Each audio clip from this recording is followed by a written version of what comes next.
News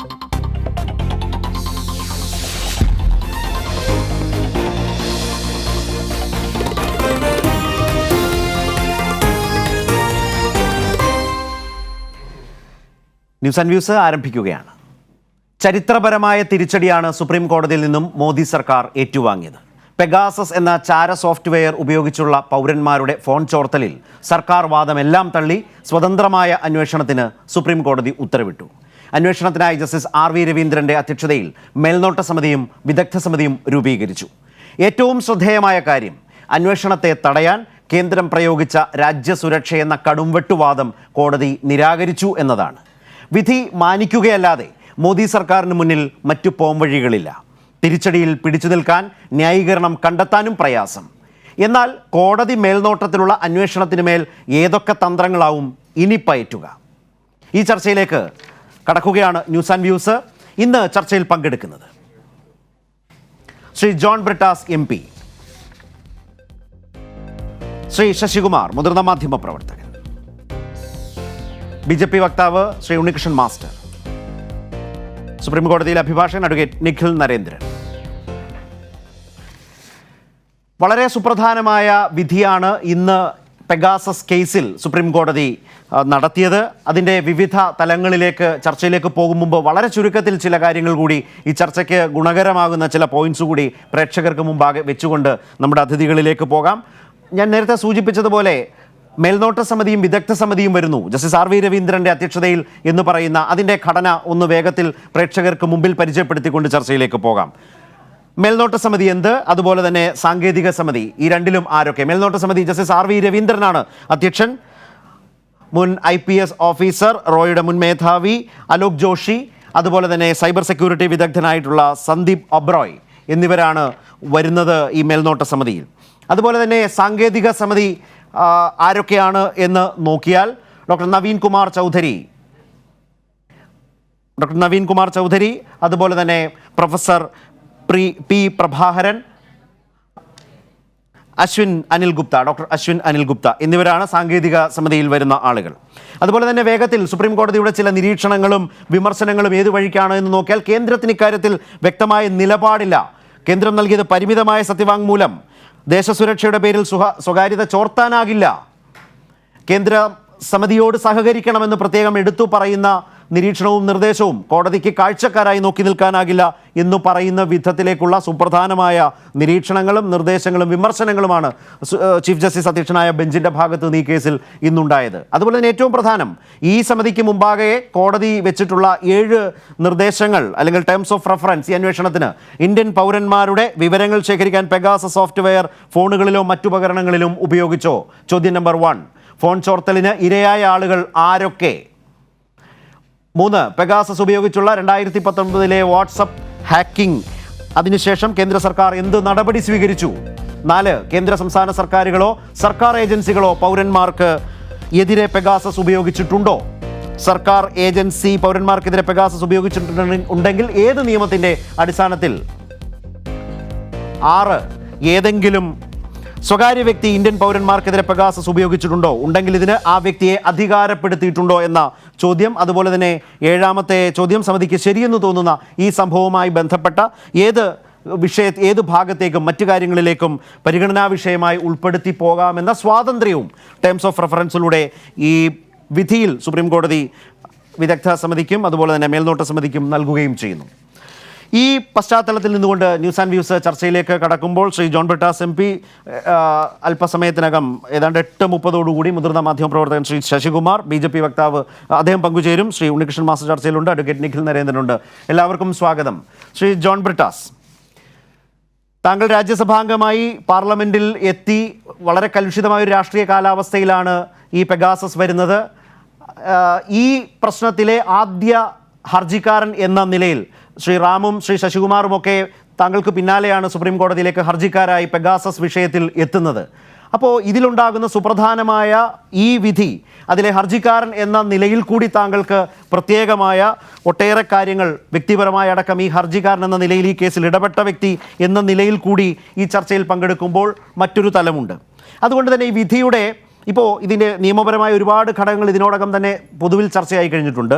താങ്കൾ ഈ വിധിയുടെ രാഷ്ട്രീയമായ ഒരു വായന നടത്തുന്നത് എങ്ങനെയാവും? ശരത്ത്, അത് തന്നെ എനിക്ക് ഈ വിധിയിലുള്ള സന്തോഷം പ്രകടിപ്പിക്കട്ടെ.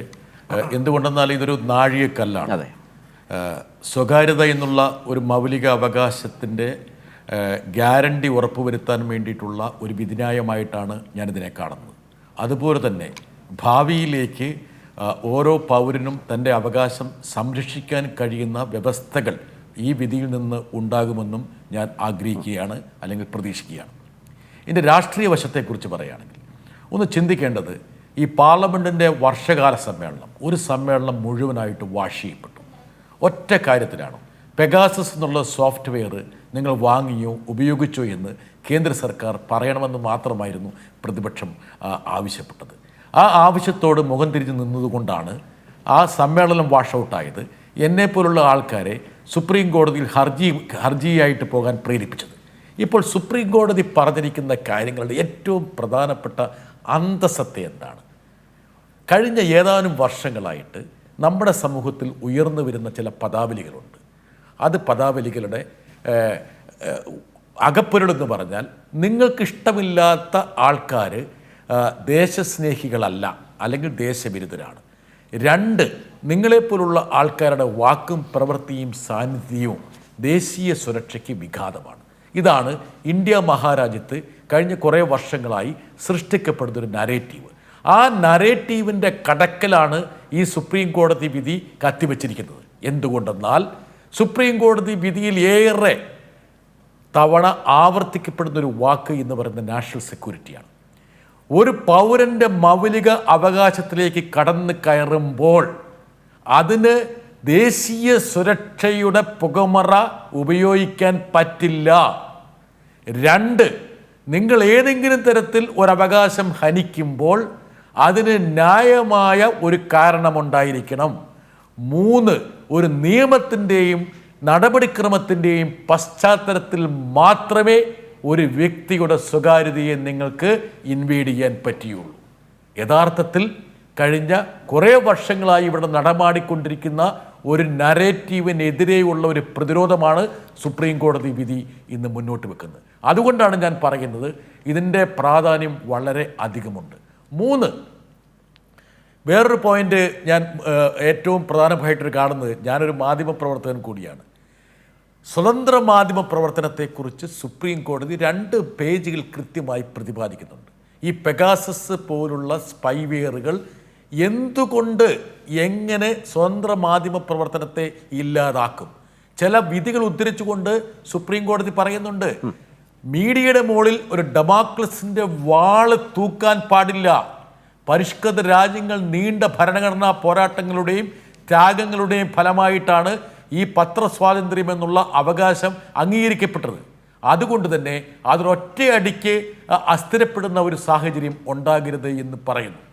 ഇപ്പോൾ പല തരത്തിലുള്ള വ്യാഖ്യാനങ്ങൾ വരുമെങ്കിൽ പോലും ഞാൻ വിശ്വസിക്കാൻ ശ്രമിക്കുന്നത്, ഇന്ത്യൻ ജനാധിപത്യ വ്യവസ്ഥയെ പുഷ്ടിപ്പെടുത്താനും അതിന് സമൃദ്ധി നൽകാനും അതല്ലെങ്കിൽ നമ്മുടെ മൗലിക അധികാരങ്ങൾക്ക് അലകം പിടിയും സമ്മാനിക്കാൻ ഈ കോടതി വിധി ഉപകരിക്കുമെന്നാണ്.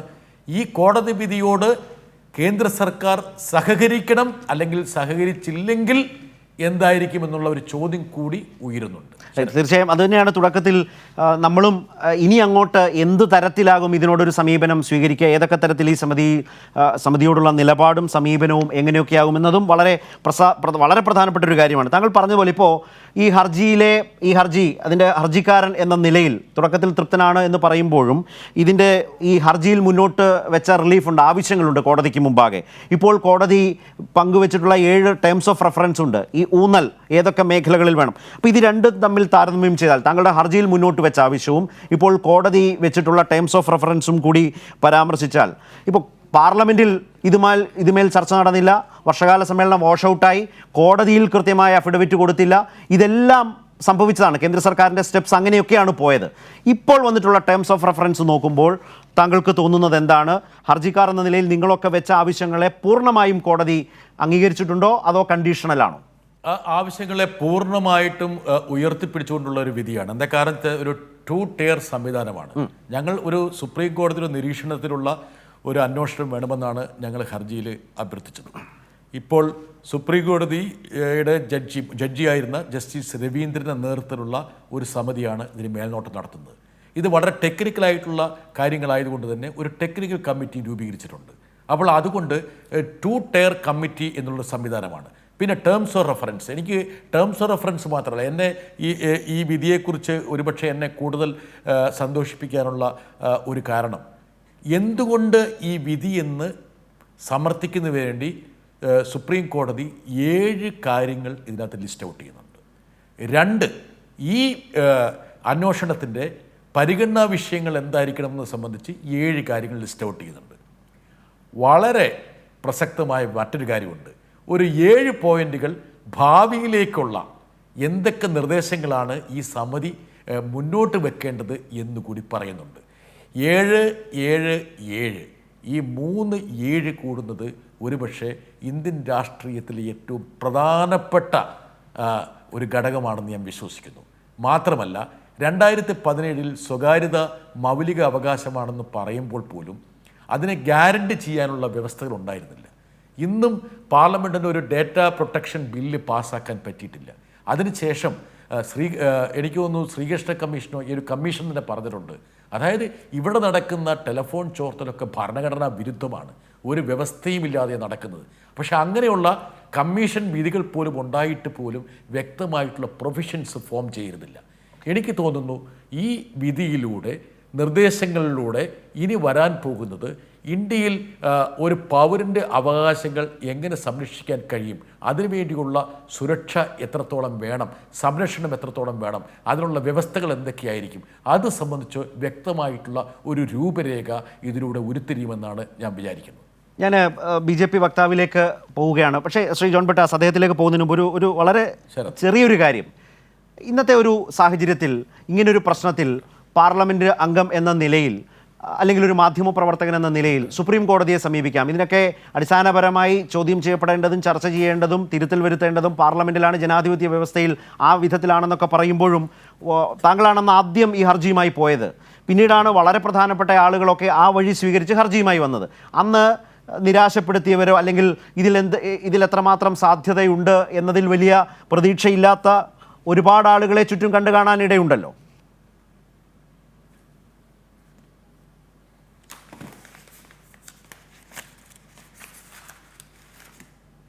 ശ്രീ ജോൺ ബ്രിട്ടാസ്, എനിക്കൊന്നു അദ്ദേഹത്തിൻ്റെ ടെലിഫോൺ കണക്ഷൻ കട്ടായിട്ടുണ്ടെന്ന് വിചാരിക്കും. ഞാൻ താങ്കളിലേക്ക് മടങ്ങി വരാം. ശ്രീ ഉണ്ണികൃഷ്ണൻ മാസ്റ്റർ, ഇതൊരു കൃത്യവും ശക്തവുമായ തിരിച്ചടിയല്ലേ? അധികം വിശദീകരണങ്ങളൊന്നും മുൻപോട്ട് വെക്കേണ്ടതില്ല, കോടതിയെ ബോധ്യപ്പെടുത്താനായിട്ടില്ല.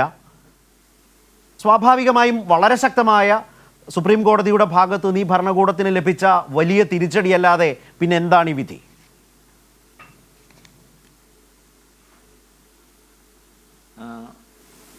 ഈ വിധി കേന്ദ്ര ഗവൺമെൻറ്റിന് ഉള്ള തിരിച്ചടി ഒരിക്കലുമല്ല. കാരണം കഴിഞ്ഞ 1 വർഷമായി കേന്ദ്ര ഗവൺമെൻറ് പാർലമെൻറ്റിലും അതുപോലെ തന്നെ സുപ്രീം കോടതിയിലും പറയുന്ന ഒരു കാര്യമാണ്, ഈ വിഷയത്തിൽ വിദഗ്ധ സമിതിയെ കൊണ്ട് അന്വേഷിപ്പിക്കാം, അതിന് കേന്ദ്രം തയ്യാറാണ് എന്ന് പാർലമെൻറ്റിലും പറഞ്ഞിട്ടുണ്ട്, സുപ്രീം കോടതിക്ക് മുന്നിലും കേന്ദ്ര ഗവൺമെൻറ് പറഞ്ഞിട്ടുണ്ട്. പ്രതിപക്ഷം ആവശ്യപ്പെട്ടിരുന്നത് JPC അന്വേഷണം വേണം, അല്ലെങ്കിൽ പുറത്ത് CBI അന്വേഷണം വേണം എന്നതായിരുന്നു പ്രതിപക്ഷത്തിൻ്റെ പാർലമെൻറ്റിൽ ഡിമാൻഡായിട്ട് ഉണ്ടായിരുന്നത്. അങ്ങനെ നോക്കുന്ന സമയത്ത് BJP കേന്ദ്ര ഗവൺമെൻറ് നയിക്കുന്ന കേന്ദ്ര ഗവൺമെൻറ് സുപ്രീം കോടതിയുടെ മുന്നിലും ഞങ്ങൾ പറഞ്ഞിരുന്നു, ഞങ്ങളൊരു വിദഗ്ധ സമിതിയെ വെക്കാൻ തയ്യാറാണ്. ഇനി കോടതി ഒരു വിദഗ്ധ സമിതിയെ വെക്കാൻ തയ്യാറാണ്, അത് അങ്ങനെയാണെങ്കിലും ഞങ്ങൾ അംഗീകരിക്കേണ്ടത്, ഞങ്ങൾ വിദഗ്ധ സമിതിയെ വെച്ചിട്ട് ഞങ്ങൾ റിപ്പോർട്ട് സമർപ്പിച്ചാൽ അതിനും തയ്യാറാണ് എന്ന് കൃത്യമായി പറഞ്ഞിരുന്നു. അങ്ങനെ നോക്കുന്ന സമയത്ത് ഇതൊരു തിരിച്ചടിയല്ല, കേന്ദ്ര ഗവൺമെൻറ് നയങ്ങൾക്ക്, നിലപാടുകൾക്ക് സുപ്രീം കോടതി നൽകിയ അംഗീകാരമായി നമ്മളതിനെ കാണേണ്ടി വരും. കാരണം ഇപ്പോഴും സുപ്രീം കോടതി ഒരു വിദഗ്ധ സമിതിയെയും അതിനുവേണ്ടി ഒരു സാങ്കേതിക സമിതിയെയും നിയമിച്ചിരിക്കുന്നു. ഇത് കേന്ദ്ര ഗവൺമെൻറ് നയങ്ങൾക്ക് അംഗീകാരമാണ്, ഒരിക്കലും തിരിച്ചടിയല്ല എന്നുള്ളതാണ്. ഇനി മറ്റൊരു കാര്യം, ശ്രീ ബ്രിട്ടാസ് ഇവിടെ സൂചിപ്പിച്ചു, കേന്ദ്ര ഗവൺമെൻറ് BJPയും ഒക്കെ കോടതിയുമായി സഹകരിക്കണം. ഞങ്ങൾ എന്നും കോടതി വിധിയുമായി സഹകരിച്ച ആൾക്കാരാണ്. എനിക്ക് ബ്രിട്ടാസിനോട് പറയുവാനുള്ളത്, നിങ്ങളാണ് നിങ്ങൾക്കെതിരെയുള്ള നിലപാടുകൾ വരുന്ന സമയത്ത് കോടതിയെ ബൂർഷാ കോടതി എന്നും ജഡ്ജിമാരെ ചുംബൻ ജഡ്ജിമാരെന്നും കോടതിയിലേക്ക് മാർച്ചുമൊക്കെ നടത്തിയിട്ട് ബ്രിട്ടാസിന്റെ പാർട്ടിയുടെ നേതാക്കന്മാർ തന്നെ അത്തരം കാര്യങ്ങൾ. ഞങ്ങൾ കോടതിയെ ബഹുമാനിക്കുന്നവരാണ്. ഞങ്ങൾ ആദ്യമേ പറഞ്ഞിരുന്നു, കോടതിയുടെ വിധി എന്ത് തന്നെയായാലും ഞങ്ങൾ അത് അംഗീകരിക്കും, ഞങ്ങൾ അതുമായിട്ട് മുന്നോട്ട് പോകും, ആ കാര്യത്തെ ഞങ്ങൾ അംഗീകരിക്കും എന്ന കാര്യത്തിൽ അഭിപ്രായ വ്യത്യാസമൊന്നുമില്ല. ഇവിടെ മനസ്സിലാക്കേണ്ട കാര്യമുള്ളത്, കഴിഞ്ഞ ഒരു വർഷക്കാലം ഇന്ത്യൻ പാർലമെന്റിന്റെ മൺസൂൺ സഭ, ലോകത്തിലെ ഏറ്റവും വലിയ ജനാധിപത്യ രാഷ്ട്രത്തിന്റെ മൺസൂൺ സെഷൻ വെറുമൊരു വിഷയത്തിന്റെ പേരിൽ, ഒരു JPC അന്വേഷണം വേണമെന്ന ആവശ്യത്തിന്റെ പേരിൽ തടസ്സപ്പെടുത്തുകയും പ്രധാനപ്പെട്ട വികസന കാര്യങ്ങൾ അട്ടിമറിക്കും, ലോകത്തിന് മുന്നിൽ ഇന്ത്യൻ ജനാധിപത്യത്തിനെയും പാർലമെന്റിനെയും അപമാനിക്കുകയും ചെയ്ത പ്രതിപക്ഷ കക്ഷികൾ മാപ്പ് പറയുകയാണ് വേണ്ടത് എന്നുള്ളതാണ്. കാരണം ഈ നിലപാട് ഞങ്ങൾ ഈ കാര്യങ്ങൾ ഞങ്ങൾ പാർലമെന്റിൽ പറഞ്ഞിരുന്നു, ഞങ്ങൾ അന്വേഷിക്കാൻ തയ്യാറാണ്. പക്ഷെ ചർച്ച ചെയ്യാൻ പോലും തയ്യാറാവാതെ അതിൻ്റെ ബില്ലുകൾ കീറി എറിഞ്ഞുകൊണ്ട് ഒരു ജനാധിപത്യ ധ്വംസനമായിരുന്നു പാർലമെന്റിൽ പ്രതിപക്ഷ കക്ഷികൾ നടത്തേണ്ടത്. അതുകൊണ്ട് പ്രതിപക്ഷ കക്ഷികളാണ് ഈ വിഷയത്തിൽ മാപ്പ് പറയേണ്ടത്. കോടതി വിധി കേന്ദ്ര ഗവൺമെന്റ് നയങ്ങൾക്കുള്ള നിലപാടുകൾക്കുള്ള അംഗീകാരമായി നമ്മൾ കാണണം എന്നുള്ളതാണ്. മാത്രമല്ല, ഇതുമായി ബന്ധപ്പെട്ട വിഷയത്തിൽ പാർലമെന്റിൽ ചർച്ച ചെയ്യാം എന്ന് പറയുന്ന സമയത്ത് പാർലമെന്റിന്റെ നടുത്തളങ്ങളിലേക്ക് ഇറങ്ങി പാർലമെന്റിന്റെ ഒരു വർഷക്കാലം നീണ്ടുന്ന മൺസൂൺ സമ്മേളനം തടസ്സപ്പെടുത്തിയ ആൾക്കാരുണ്ട്. അതിനുശേഷമാണ് ബ്രിട്ടാസിനെ പോലുള്ള പെറ്റീഷണർമാർ സുപ്രീം കോടതിയിൽ പോവുകയും സുപ്രീം കോടതിയുമായി ബന്ധപ്പെട്ട ഈ കാര്യങ്ങൾ ചർച്ച വരികയും വിധി വരി ഈ വിധിയെ ഞങ്ങൾ അംഗീകരിക്കുന്നു, ഇതുമായി ബന്ധപ്പെട്ട നിലപാടുകളുമായിട്ട് ഞങ്ങൾ മുന്നോട്ട് പോകും. സുപ്രീം കോടതി പ്രാഥമികമായി താങ്കളുടെ വാദം ചുംബൻ ജഡ്ജി എന്നും ഞങ്ങൾ വിളിക്കുന്നില്ല. ശ്രീ ജോൺ ബ്രിട്ടാസ്, ഞാൻ നിഖിലിലേക്ക് വരുന്നതിന് മുമ്പ് ഇടയിൽ താങ്കളുടെ ഫോൺ കട്ടായി പോയിരുന്നു. പക്ഷേ BJP വക്താവ് ശ്രീ ഉണ്ണികൃഷ്ണൻ മാസ്റ്റർ പറഞ്ഞത് ഇത് തിരിച്ചടിയല്ല, വിധി സ്വീകരിക്കുന്നു, വിധി അംഗീകരിച്ചുകൊണ്ട് മുന്നോട്ട് പോകും, പാർലമെന്റിലും കോടതിയിലും അന്വേഷണ സന്നദ്ധതയാണ് സർക്കാർ അറിയിച്ചിട്ടുള്ളത്, ആ അന്വേഷണ സന്നദ്ധയ്ക്കനുസരിച്ച് മാത്രമേ കോടതി ഇപ്പോൾ ഇക്കാര്യത്തിലൊരു തീരുമാനമെടുത്തിട്ടുള്ളൂ, അതുകൊണ്ട് ഏതെങ്കിലും തരത്തിൽ ഇതൊരു തിരിച്ചടിയായി ആരും ആശങ്കപ്പെടേണ്ടതില്ല എന്ന് അദ്ദേഹം പറഞ്ഞാൽ അദ്ദേഹത്തിന് വസ്തുതാപരമായി പിശക് സംഭവിച്ചിട്ടുണ്ടോ? BJP വക്താവ് അങ്ങനെ ഒരു കാര്യം പറയുന്നുണ്ടെങ്കിൽ അതിനെ ഞാൻ സ്വാഗതം ചെയ്യണം. എന്താ കാരണം വെച്ചാൽ അത്ര ഒരു മെയ്വഴക്കം BJP വക്താവ് കാണിച്ച സ്ഥിതിക്ക് അത് വളരെ ആശാവഹമാണ്. എന്താ വെച്ചാൽ ഇനി വരും ദിവസങ്ങളിലും ഇത് അദ്ദേഹത്തിൻ്റെ കൂടി അന്വേഷണമാണെന്ന് ഉള്ള കാര്യം ഉയർത്തിപ്പിടിച്ചുകൊണ്ട് ഈ അന്വേഷണം അതിനെ പരിസമാപ്തിയിലെത്താൻ വേണ്ടി അദ്ദേഹം കൂടി ശ്രമിക്കണം. ഇനി അദ്ദേഹം ചില വസ്തുതാവിരുദ്ധമായ ചില കാര്യങ്ങൾ പറഞ്ഞു, അത് അദ്ദേഹം ബോധപൂർവ്വം പറഞ്ഞായിരിക്കാൻ സാധ്യതയില്ല. അതായത് ഈ പാർലമെൻറ്റ് നടപടികൾ തടസ്സപ്പെടാനുള്ള കാരണം എന്താണ്? പാർലമെൻറ്റിൽ പ്രതിപക്ഷം ചോദിച്ചു. എന്താണ് ചോദിച്ചത്? പെഗാസസ് എന്നുള്ള സോഫ്റ്റ്വെയർ നിങ്ങൾ വാങ്ങിയിട്ടുണ്ടോ ഇല്ലയോ, അതെങ്കിലും മറുപടി പറ.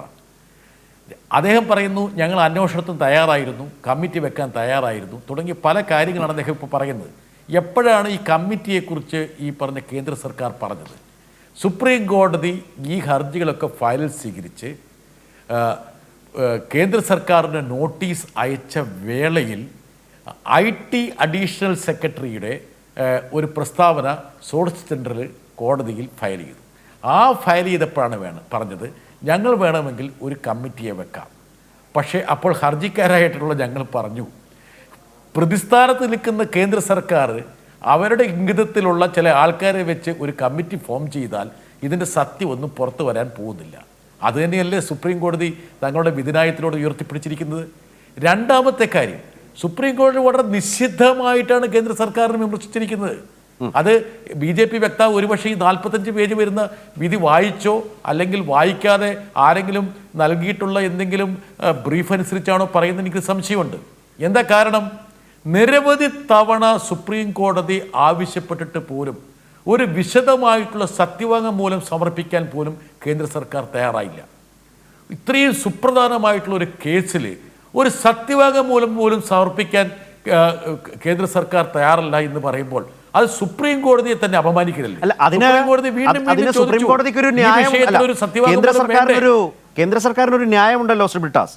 ദേശസുരക്ഷയാണ്, ആ ദേശസുരക്ഷയ്ക്ക് പോറലേൽക്കുന്നത് കൊണ്ട് അധിക സത്യവാങ്മൂലമില്ല, ഇത് ഈ ഘട്ടത്തിൽ ഇതിനപ്പുറത്തേക്ക് പോകാനേ ആവില്ല എന്നൊരു തുറന്ന നിലപാട് സർക്കാർ സ്വീകരിച്ചല്ലോ. ശരത്തെ, അതുകൊണ്ട് തന്നെയല്ലേ ഈ പറഞ്ഞ 45 പേജ് വരുന്ന വിധിന്യായത്തിൽ ഏറ്റവും കൂടുതൽ പരാമർശിക്കപ്പെട്ട ഒരു പദമെന്ന് പറയുന്നത് ദേശീയ സുരക്ഷയാണ്. അതായത് ദേശീയ സുരക്ഷ എന്ന് പറയുന്ന ഒരു പദത്തിൻ്റെ അല്ലെങ്കിൽ കവചത്തിൻ്റെ പിന്നിൽ നിന്നുകൊണ്ട് നിങ്ങൾക്ക് എന്തും പ്രവർത്തിക്കാനുള്ള അധികാരമില്ല. ഒരു പൗരൻ്റെ അവകാശം ഹനിക്കണമെങ്കിൽ അത് സംബന്ധിച്ച് നിയമപരമായിട്ടുള്ള അല്ലെങ്കിൽ നടപടിക്രമത്തിന് അനുസരിച്ചുള്ള ഒരു ഒരു ഒരു ഒരു ഒരു ഇത് വേണം. ഇതൊന്നുമില്ലാതെ ആരുടെയെങ്കിലും മനോഗതം വെച്ചിട്ട് ആരുടെയെങ്കിലും പൗരാവകാശത്തെ കവരാൻ പറ്റുമോ? അങ്ങനെയാണ് ഇപ്പോൾ ഇന്ന് ഇന്ത്യയിൽ ഈ പറഞ്ഞ ജനാധിപത്യത്തിനും ഭരണഘടനാപരമായിട്ടുള്ള അവകാശങ്ങൾക്ക് എന്താ പ്രസക്തിയിരിക്കുന്നത്? അതുകൊണ്ടാണ് സുപ്രീം കോടതി പറഞ്ഞിരിക്കുന്നത്. മാത്രമല്ല, ഒരു മൗലിക അവകാശത്തെ കവരണമെങ്കിൽ റീസണബിൾ റെസ്ട്രിക്ഷൻസ് വേണമെങ്കിൽ അതിന് 3 കാര്യങ്ങൾ ക്വാളിഫൈ ചെയ്യണം. ആ 3 കാര്യങ്ങളും സുപ്രീം കോടതി എടുത്ത് പറയുന്നുണ്ട്. അത് വ്യവസ്ഥ പ്രകാരമായിരിക്കണം, പ്രകാരമായിരിക്കണം. എന്തിനേറെ ഇനി അങ്ങനെ ചെയ്യുമ്പോൾ പോലും എന്താണോ ഒബ്ജക്റ്റീവ്, ആ ഒബ്ജക്റ്റീവിന് അനുസൃതമായ ആനുപാതികമായിട്ടുള്ള നടപടി മാത്രമേ പാടുള്ളൂ എന്ന് പോലും പറയുന്നുണ്ട്. അതുകൊണ്ട് ഇത് ഞങ്ങളിതൊക്കെ തയ്യാറായിരുന്നു എന്ന് പറയെങ്കിൽ ഇത് പാർലമെൻറ്റിൽ പറഞ്ഞൂടെ? ഇപ്പോൾ കനത്ത ഒരു പ്രഹരം കിട്ടിയപ്പോൾ അല്ല, ഞങ്ങൾ ആരാ പറഞ്ഞ, ഏതോ ഒരു സിനിമയിൽ പറഞ്ഞ എന്നെ അദ്ദേഹത്തിനെയും കൂടിയിട്ട് നേരിടാൻ ആരാ ഉള്ളതെന്ന് ചോദിച്ചിട്ട് ഒരാൾ പറയുന്ന പോലെയാണ് ഇത്. പിന്നെ എൻ്റെ BJP വക്താവ് പറഞ്ഞ സുഹൃത്ത് പറഞ്ഞ ഒരു കാര്യത്തോട് ഞാൻ യോജിക്കുകയാണ്. ഇത് പ്രതിപക്ഷവും ഭരണപക്ഷവും തമ്മിലുള്ള വിഷയമല്ല. ഇത് ഇന്ത്യൻ ജനാധിപത്യത്തിൻ്റെ നിലനിൽപ്പുമായി ബന്ധപ്പെട്ട വിഷയമാണ്. ഇന്ത്യൻ ജനാധിപത്യത്തെ താങ്ങി നിർത്തുന്ന നെടുന്തൂണുകളുടെ സുരക്ഷയുമായി ബന്ധപ്പെട്ട വിഷയമാണ്. എന്താണ് ഈ പെഗാസസ് ചെയ്തു കൂട്ടിയെന്നുള്ളത് എനിക്ക് ബലമായ സംശയമുണ്ട്. എൻ്റെ BJP സുഹൃത്തിൻ്റെ പോലും ഫോൺ വേണേൽ പെഗാസസ് എന്ന് വേണേൽ ഇരയായിട്ടുണ്ടാകാം.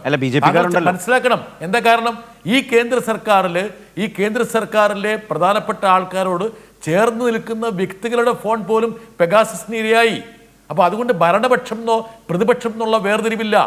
ഇന്ത്യൻ ജനാധിപത്യ പ്രക്രിയ പരിപോഷിപ്പിക്കപ്പെടണമെങ്കിൽ ഇതുപോലുള്ള അന്വേഷണങ്ങൾ വേണം, ഇതുപോലുള്ള ഇടപെടലുകൾ സുപ്രീം കോടതിയുടെ ഭാഗത്തു നിന്നുണ്ടാകണം. അതുകൊണ്ട് ആ അർത്ഥത്തിൽ ഞാൻ ഇതിനെ സ്വാഗതം ചെയ്യും. ഞാൻ മടങ്ങി വരാം താങ്കളിലേക്ക്. ശ്രീ ഉണ്ണികൃഷ്ണൻ മാസ്റ്റർ, താങ്കളിലേക്ക് വരുന്നതിന് മുമ്പ് അഡ്വക്കേറ്റ് നിഖിൽ, ക്വിക്കായിട്ട്, ഇപ്പോൾ ഇത് രാഷ്ട്രീയമായ വലിയ തിരിച്ചടിയും പ്രത്യാഘാതവും സൃഷ്ടിച്ച ഒരു വിധി കൂടിയാണ് കേന്ദ്ര സർക്കാരിനെ സംബന്ധിച്ച്. അതേക്കുറിച്ച് കൂടി സംസാരിക്കുമ്പോൾ നിയമപരമായി ഏറ്റവും വലിയ പ്രഹരമായി തോന്നിയ പോയിന്റ് സി കേസിലെ വിധിയിൽ താങ്കൾക്ക് ഒരു അഭിഭാഷകൻ എന്ന നിലയിൽ തോന്നിയത് ഏതാണ്?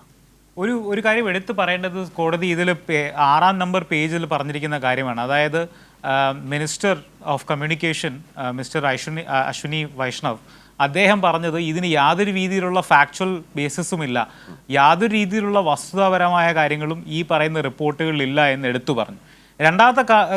ആ കാര്യം കോടതി പ്രത്യേകം ചൂണ്ടിക്കാണിക്കുന്നുണ്ട്. രണ്ടാമത്തെ കാര്യം, ഇതിൽ വളരെ ഇമ്പോർട്ടൻ്റ് ആയിട്ടുള്ള കാര്യം എന്ന് പറയുന്നത്, കോടതി നോട്ട് ചെയ്യുന്നൊരു കാര്യം എന്ന് പറയുന്നത്, ആളുകളുടെ മൗലിക അവകാശങ്ങൾ ഹനിക്കപ്പെടുന്ന ഒരു അവസ്ഥ വരുമ്പോൾ ഗവൺമെൻറ് ഇത്രയും ഒഫെൻസീവായിട്ടൊരു റിയാക്ഷൻ അല്ല എടുക്കേണ്ടത്. ആളുകളുടെ മൗലിക അവകാശങ്ങളെ സംരക്ഷിക്കുന്ന രീതിയിലുള്ളൊരു സമീപനമാണ് ഗവൺമെൻറ് സ്വീകരിക്കേണ്ടത്. അതായത് കോടതി ഗവൺമെൻറ് അടുത്ത് പറയാണ്, ആളുകളുടെ മൗലിക അവകാശം സംരക്ഷിക്കേണ്ട ഒരു അവസരം വരുമ്പോൾ നിങ്ങൾ എന്തിനാണ് ഇതിനെ എതിർക്കുന്നത്, നിങ്ങൾ എന്തിനാണ് ഈ അന്വേഷണത്തെ എതിർക്കുന്നത്, നിങ്ങൾ എന്തുകൊണ്ടാണ് ഇത് അന്വേഷിക്കാത്തത്? ഇങ്ങനെയുള്ള കാര്യങ്ങൾ വരുമ്പോൾ പ്രത്യേകം കോടതി എടുത്ത് പറയുന്നുണ്ട്. 2011 രാം ജത്മലാനിയുടെ കേസ് പ്രത്യേകം സൈറ്റ് ചെയ്ത് കോടതി പറയുന്നു, സാധാരണ ഞങ്ങൾ ന്യൂസ് റിപ്പോർട്ടുകൾ വരുന്ന റിപ്പോർട്ടുകൾ നോക്കി പബ്ലിക് ഇൻട്രസ്റ്റ് ലിറ്റിഗേഷൻ സ്വീകരിക്കുന്ന പരിപാടി നിർത്തിയിട്ട് കുറച്ച് കാലങ്ങളായി. പക്ഷേ ഇങ്ങനെയുള്ളൊരു കാര്യം വരുമ്പോൾ, സർവൈലൻസിൻ്റെ വിഷയം വരുമ്പോൾ, ആളുകൾക്ക്, സാധാരണ ജനങ്ങൾക്ക് ഇങ്ങനെയുള്ള കാര്യങ്ങളുടെ ഇൻഫർമേഷൻ ആക്സസ് ചെയ്യാനുള്ള യാതൊരു രീതിയിലുള്ള മെക്കാനിസവും ഇല്ല. അതുകൊണ്ട് തന്നെ ഗവൺമെൻറ് ഇത് അന്വേഷിക്കണമായിരുന്നു.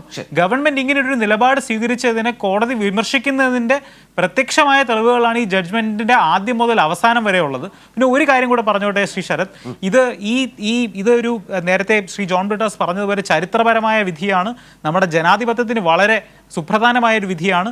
ഇതിനുവേണ്ടി ഒരുപാടധികം സമയം ചെലവഴിച്ച ശ്രീ ജോൺ ബ്രിട്ടാസിന് അഭിനന്ദനങ്ങൾ. അതുപോലെ തന്നെ ഈ കാര്യം പൊതുമണ്ഡലത്തിൽ ചർച്ചയായി നിർത്തി ഇതിനു വേണ്ടി വർക്ക് ചെയ്ത കൈരളി ചാനലിനും അതുപോലെ തന്നെ ഇതിൽ ഭാഗപക്കായ ദ വയർ പോലുള്ള മറ്റ് മീഡിയ സ്ഥാപനങ്ങൾക്കും പ്രത്യേകം നന്ദിയും അഭിനന്ദനങ്ങളും അറിയിക്കുന്നു. ഇവിടെ ശ്രീ ഉണ്ണികൃഷ്ണൻ മാസ്റ്റർ, തുടക്കത്തിൽ ഈ ഹർജി വന്ന ഘട്ടത്തിൽ നിങ്ങൾ ഈ ഹർജിക്കാരെ ആക്ഷേപിച്ചു, വെറും മാധ്യമ വാർത്തകൾ, ഒരു തെളിവിൻ്റെയും പിൻബലമില്ല എന്ന നിലയിൽ ഹർജികളെ നിരാകരിച്ചു. ഇപ്പോൾ ഹർജിയിലെ ആവശ്യങ്ങൾ പൂർണ്ണമായും അംഗീകരിച്ച് സ്വതന്ത്ര അന്വേഷണം പ്രഖ്യാപിക്കുമ്പോൾ അത് നേരത്തെ ശ്രീ ബ്രിട്ടാസ് പറഞ്ഞ പോലെ ആ വിധി ഉയർത്തിപ്പിടിച്ച് ഞങ്ങൾക്കുള്ള അംഗീകാരമാണ് എന്ന നിലയിൽ വാദിക്കാനുള്ള ഒരു വിചിത്രവാദം മുന്നോട്ട് വെക്കുന്നു. ഇതിൽ രാജ്യസുരക്ഷ എന്ന ഡിഫൻസ് എടുത്തപ്പോൾ അത് പൂർണ്ണമായും പാളി, കോടതി തള്ളി. നിശിതമായ വിമർശനങ്ങൾ ഈ ജഡ്ജ്മെൻറ്റിൽ നിരന്തരം പൂർണ്ണമായി ഉണ്ട് എന്ന യാഥാർത്ഥ്യം നിലനിൽക്കുന്നു. സുതാര്യമാണ് എന്ന് നിങ്ങൾ ആവർത്തിച്ചാൽ മതിയോ? അത് ആളുകൾക്ക് ബോധ്യപ്പെടുന്ന നിലയിൽ വരണ്ടേ? ഇതിലെ 7 ചോദ്യങ്ങളും കേന്ദ്ര സർക്കാരിനെ വട്ടം കറക്കുന്നതാണ്. ഇതുവരെ ഉത്തരം പറയാൻ നിങ്ങൾ തയ്യാറാകാതിരുന്ന അതേ ചോദ്യങ്ങളാണ് പാർലമെന്റിൽ ഈ പാർലമെന്റ് അംഗങ്ങൾ ചോദിച്ചത്, കോടതിയിൽ അവരുടെ അഭിഭാഷകർ ചോദിച്ചത്. ഇത് തന്നെയല്ലേ കോടതി അംഗീകരിച്ച 7 ചോദ്യങ്ങൾ, ചോദ്യാവലികൾ, ടേംസ് ഓഫ് റെഫറൻസ്? ഇതിൽ എന്ത് തരം അംഗീകാരമാണ് സത്യത്തിൽ കേന്ദ്ര സർക്കാരിന് അവകാശപ്പെടാനാവുക?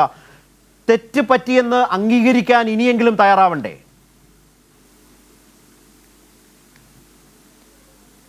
ശ്രീ ശരത്, നമ്മൾ മനസ്സിലാക്കേണ്ട ഒരു കാര്യമുള്ളത്, ഇവിടെ ഒരു അന്വേഷണം ആണ് പ്രഖ്യാപിച്ചിട്ടുള്ളത്, ഒരു വിധി പ്രഖ്യാപനമല്ല നടത്തിയിട്ടുള്ളത്. ഇതുമായി ബന്ധപ്പെട്ട അന്വേഷണങ്ങൾ നടക്കട്ടെ, അന്വേഷണം കഴിഞ്ഞ് സത്യം പുറത്തു വരട്ടെ. കോടതി അന്വേഷണത്തിലുള്ള വിഷയമായതുകൊണ്ട് അതുമായി ബന്ധപ്പെട്ട കൂടുതൽ കാര്യങ്ങളിലേക്ക് കടക്കാൻ ഞാൻ ആഗ്രഹിക്കുന്നില്ല. സത്യവാങ്മൂലവുമായി ബന്ധപ്പെട്ട വിഷയത്തിൽ പറഞ്ഞിരുന്നു, ഞങ്ങൾ പാർലമെൻറ്റിലും അതുപോലെ തന്നെ ഓരോ സന്ദർഭങ്ങളിലും പറഞ്ഞിരുന്നു, നിങ്ങൾ ഞങ്ങളുമായിട്ടൊന്ന് സഹകരിക്കുക, പാർലമെൻറ്റ് ഒന്ന് മുന്നോട്ട് പോകാൻ വേണ്ടി ഒരു സഹകരണം നിങ്ങളുടെ ഭാഗത്ത് ഉണ്ടാവണം, പ്രതിപക്ഷത്തിൻ്റെ ഭാഗത്തുനിന്ന് ഞങ്ങൾ പറയാനത് കേൾക്കാനുള്ളൊരു സാഹചര്യം ഉണ്ടാവണം. അന്വേഷണം ഏത് രീതിയിൽ മുന്നോട്ട് പോകാനും JPC അന്വേഷണമല്ലാത്ത പ്രത്യേക സ്പെഷ്യൽ ടീമിനെ വെച്ചുകൊണ്ടുള്ള അന്വേഷണത്തിനൊക്കെ തയ്യാറാണെന്ന് കൃത്യമായി പറഞ്ഞിരുന്നു. താങ്കളുടെ വാദത്തിലുള്ള പിശകാണ് പാർലമെന്റ് അംഗം എന്ന നിലയിൽ അങ്ങനെയായിരുന്നില്ല കേന്ദ്രം പാർലമെന്റിൽ സ്വീകരിച്ച നിലപാട്. അല്ല, മനസ്സിലായി. അല്ല, അദ്ദേഹത്തിന് അങ്ങനെയല്ലേ, അദ്ദേഹം പെറ്റീഷണർ ആയതുകൊണ്ട് അദ്ദേഹത്തിന് അങ്ങനെ മാത്രമേ പറയാൻ പറ്റൂ. പാർലമെന്റിൽ കാണുന്ന കാര്യങ്ങൾ ഈ രാജ്യത്തെ 130 കോടി ജനങ്ങളും കണ്ടിട്ടുള്ളതാണ്. പ്രതിപക്ഷം എന്ത് റോളാണ് നിർവഹിച്ചതെന്നും ലോകത്തിന് മുന്നിൽ ഇന്ത്യൻ പാർലമെന്റിനെ ഏത് രീതിയിലാണ് അപമാനിക്കപ്പെട്ടതെന്നൊക്കെ ജനങ്ങൾ കണ്ടിട്ടുള്ളതാണ്. അതവിടെ നിൽക്കട്ടെ. ഞാൻ ഇനി രാജ്യസുരക്ഷയുമായി ബന്ധപ്പെട്ട വിഷയം നിരവധി തവണ കോടതി പരാമർശിച്ചു എന്നാണ് പറയുന്നത്. കോടതി പരാമർശിക്കും. രാജ്യസുരക്ഷയുമായി ബന്ധപ്പെട്ട വിഷയത്തിൽ ഏതൊരു പൗരൻ്റെയും ഫോൺ ചോർത്താനുള്ള നിയമപരമായ അവകാശം, അതൊരു ലീഗൽ ഫ്രെയിംവർക്ക് ഉണ്ട്. അത് ജോൺ ബ്രിട്ടാസ് നമുക്ക് എല്ലാവർക്കും അറിയാം. കേന്ദ്ര ഗവൺമെൻറ് ഹോം സെക്രട്ടറിയുടെ കീഴിലുള്ള സ്റ്റേറ്റ് ഗവൺമെൻറ്, ഇപ്പോൾ കേരള ഗവൺമെൻറ് പോലും അത്തരം കാര്യങ്ങൾ ആ ലീഗൽ ഫ്രെയിംവർക്കിൽ നിന്നുകൊണ്ടാണ് ഗവൺമെൻറ്റുകൾ അത്തരം ഫോൺ ചോർത്തുകയും രാജ്യസുരക്ഷയുമായി ബന്ധപ്പെട്ട കാര്യങ്ങൾ ചെയ്യുകയും ചെയ്യുന്നത്. ഇവിടെ ഒരു കാരണവശാലും രാജ്യസുരക്ഷയുമായി ബന്ധപ്പെട്ട വിഷയത്തിൽ പെഗാസസുമായി ബന്ധപ്പെട്ട പെഗാസസ് ഇത് ഉപയോഗിച്ചിട്ടോ എന്ന് ചോദിച്ച സമയത്ത് പെഗാസസ് NSO തന്നെ കൃത്യമായി മറുപടി പറഞ്ഞിരുന്നു, അവരുടെ ലിസ്റ്റിൽ രാജ്യം ഉണ്ടായിരുന്നില്ല. രാജ്യസുരക്ഷയുമായി ബന്ധപ്പെട്ട കോടതി അംഗീകരിച്ചിട്ടില്ല എന്നുള്ളതാണ് വസ്തുത. ഇത് കോടതി വാദം നടക്കുമ്പോൾ നിങ്ങൾ പറഞ്ഞ കാര്യങ്ങളാണ്. കോടതിയുടെ വിധി വന്നു കഴിഞ്ഞു. ആ വിധിയിൽ കേന്ദ്ര സർക്കാരിന്റെ ഈ വാദങ്ങൾ അംഗീകരിച്ചിട്ടില്ല എന്ന് മാത്രമല്ല, പൗരന്റെ മൗലികാവകാശം, സ്വകാര്യത, അതിനുമേൽ കടന്നു കയറാനുള്ള ഒരു ഉപാധിയായി, ഒരു ഫ്രീ പാസ്സായി ഈ രാജ്യസുരക്ഷ എന്ന വാദത്തെ മുറുകെ പിടിച്ചാൽ അംഗീകരിക്കാൻ കഴിയില്ല എന്ന് കോടതി പറയുമ്പോൾ അതല്ലേ നമ്മൾ ഡിസ്കസ് ചെയ്യേണ്ടത്. അതിന് പകരം ഈ കഴിഞ്ഞ കാലത്തെ കഥകൾ ആവർത്തിച്ചുകൊണ്ടിരിക്കുന്നതിൽ എന്താർത്ഥം? അത് തന്നെയാണ് ഡിസ്കസ് ചെയ്തത്. സുപ്രീം കോടതി പറഞ്ഞിട്ടുണ്ട്, ഈ ഗവൺമെന്റ് ഒരു സന്ദർഭത്തിൽ പോലും പൗരന്റെ മൗലികാവകാശങ്ങളായ അവന്റെ സ്വകാര്യതയിലേക്ക് കടന്നുകയറ്റം നടത്തിയിട്ടില്ല. അങ്ങനെ കടന്നുകയറ്റം നടത്തി എന്ന് പറയുന്ന ഏജൻസി ഒരു വയർ എന്ന് പറയുന്ന ഏജൻസിയും അതുപോലെ തന്നെ അന്താരാഷ്ട്ര തലത്തിലുള്ള ഒരു മാധ്യമങ്ങളുടെ കൂട്ടായ്മയുമാണ് ആ കാര്യങ്ങൾ പറഞ്ഞിട്ടുള്ളത്. അത് സത്യമാണെന്ന് തെളിഞ്ഞിട്ടില്ല. അതുമായി ബന്ധപ്പെട്ട അന്വേഷണത്തിന് മാത്രമാണ് കോടതി ഉത്തരവിട്ടുള്ളത്. ഇത് നടന്നു എന്ന രീതിയിൽ അങ്ങനെയല്ല, അന്വേഷണത്തിന് മാത്രമേ ഉത്തരവിട്ടുള്ളൂ. വിധിയല്ല.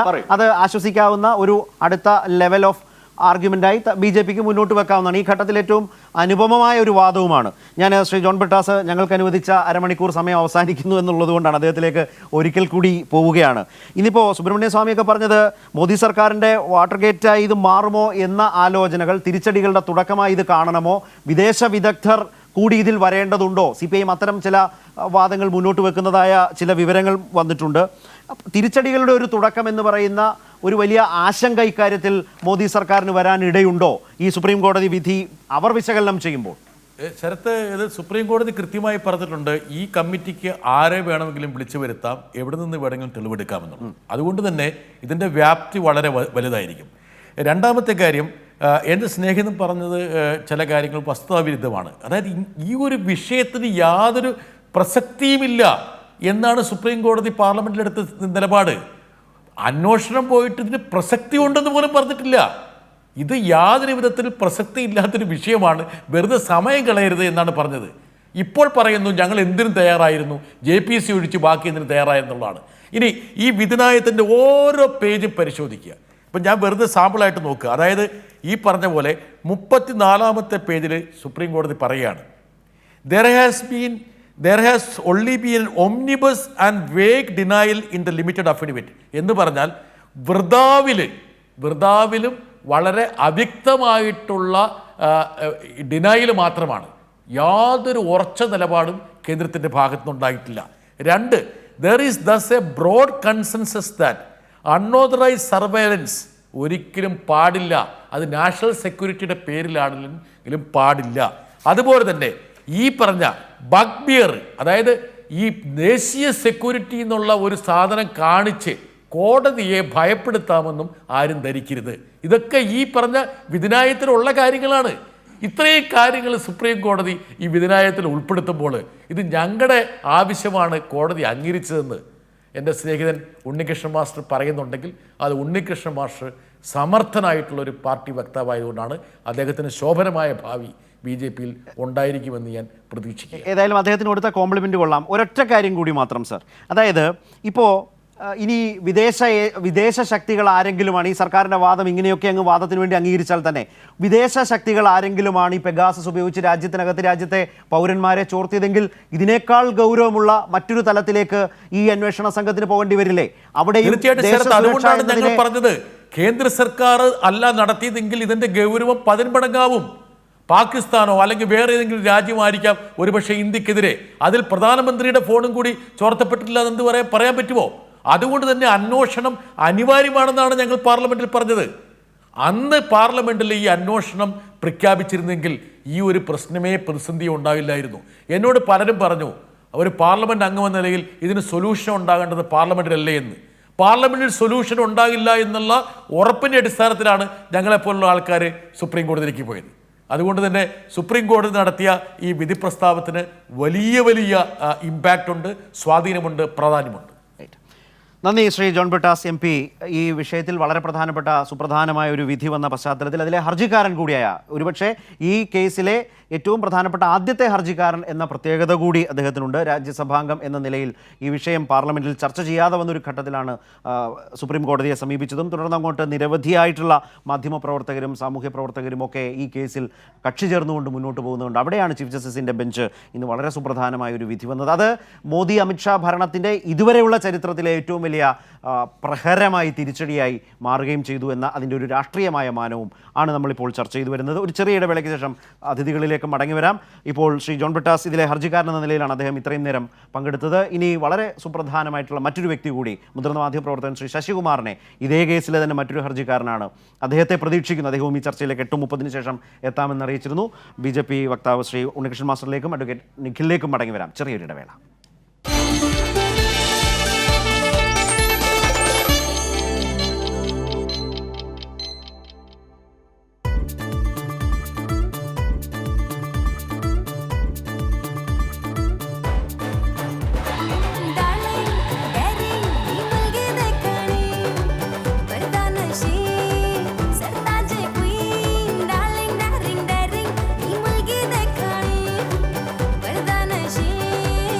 On her big day, she decides how it's going to be.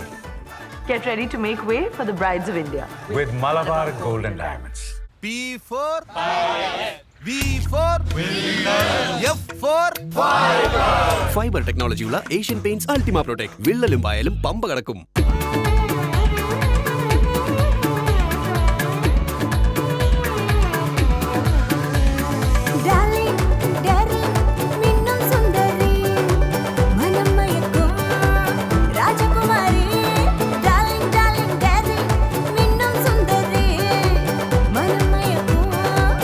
On her big day, she decides how it's going to be.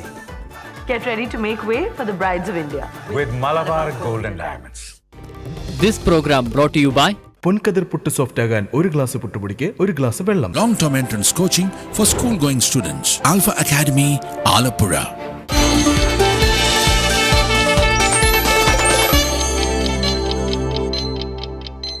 News and views തുടരുകയാണ്. ഞാൻ മുമ്പ് സൂചിപ്പിച്ചതുപോലെ ശ്രീ ശശികുമാർ കൂടി ചേരുകയാണ്, മുതിർന്ന മാധ്യമപ്രവർത്തകൻ. അതുപോലെ തന്നെ BJP വക്താവ് ശ്രീ ഉണ്ണികൃഷ്ണൻ മാസ്റ്റർ, സുപ്രീം കോടതിയിലെ അഭിഭാഷകൻ അഡ്വക്കേറ്റ് നിഖിൽ നരേന്ദ്രൻ എന്നിവർ ചർച്ചയിൽ തുടരുകയും ചെയ്യുന്നുണ്ട്.